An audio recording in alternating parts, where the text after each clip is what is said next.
cosmopolitan grouping of disparate races drawn together from within the Soviet Union.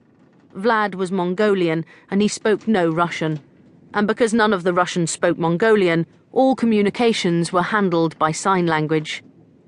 Some of the units had interpreters, but not this one.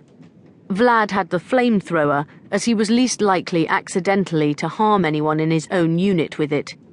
It was used when and if, and only when and if, Captain Yazov gave the signal. That much at least Vlad and his comrades understood between them. The burst of oily flame engulfed the door, pummeling it with a smoky fist. When Vlad stepped aside, the doorway was a blackened hole in the wall.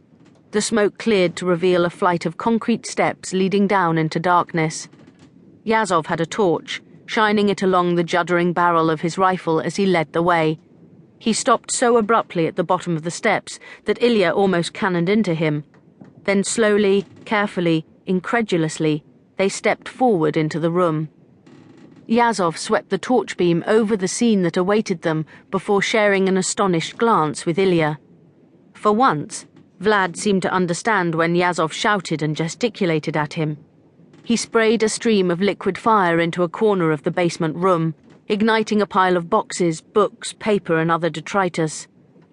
By the smoky light, Ilya stood beside his captain and gazed at the bodies. There were 7 in all. Each was dressed immaculately in the uniform of a soldier of the Third Reich. 6 of the corpses were lying face up in a rough circle, feet towards the centre. In the middle lay a 7th body.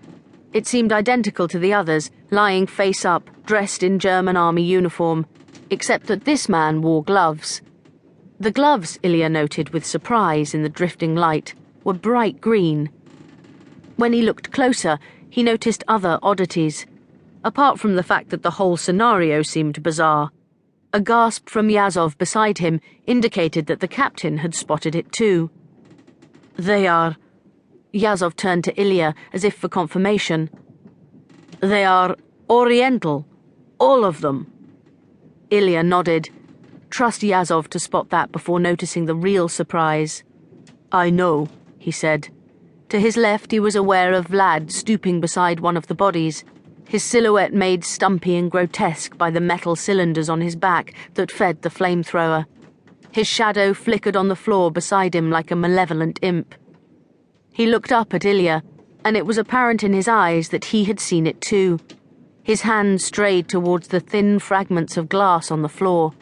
They caught the firelight, seeming to jump and blink. The Mongolian changed his mind, pulled back his hand and straightened up. They have all taken poison, Ilya told Yazov slowly. The fire was dying now. Look at how the teeth are clenched, the lips drawn back. Yazov frowned and stared into the gloom. Suicide, Ilya said. Each and every one of them has bitten into a cyanide capsule. To make the point, he stepped forwards and ground the shards of glass into the concrete floor with the toe of his boot. But why? Yazov demanded, as if he thought Ilya might know. Why would... He paused to count them. Why would 7 Chinese poison themselves? And why lie in a circle to do it? Ilya asked. He decided not to mention the gloves. Vlad was shaking his head. Not Chinese, he managed to say, his accent guttural and thick, the words strained and clumsy. You're right, Ilya agreed. Japanese, more like. Again Vlad was shaking his head. When he spoke, it was a rush of words that meant nothing to Ilya. After several moments, Vlad was quiet, thoughtful. He gestured for Ilya to crouch with him beside the nearest body and pointed to the face. Not Chinese, he said again. What's the idiot trying to tell us? Yazov demanded. That they're not Chinese, Ilya said. He shrugged. Or Japanese either, I think. Vlad was nodding now. His teeth shone in the fading flicker of the firelight. He seemed pleased to have found the word in the depths of his meagre vocabulary. Tibet, he said indistinctly. Men of Tibet.